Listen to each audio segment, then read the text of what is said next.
Eventually, even Sir Topham Hatt gave up.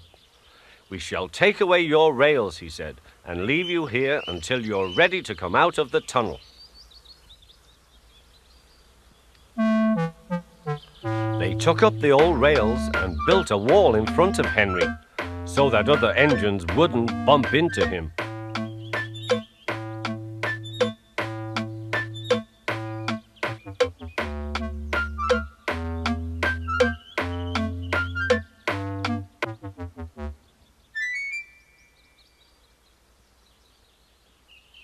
All Henry could do was to watch the trains rushing through the other tunnel.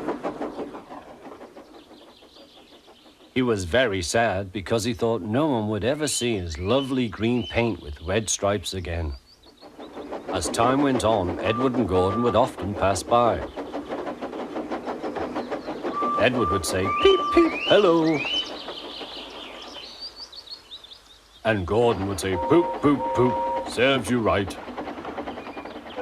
Poor Henry had no steam to answer. His fire had gone out.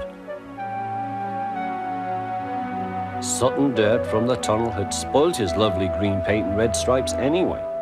How long do you think Henry will stay in the tunnel before he overcomes his fear of the rain and then decides to journey out again?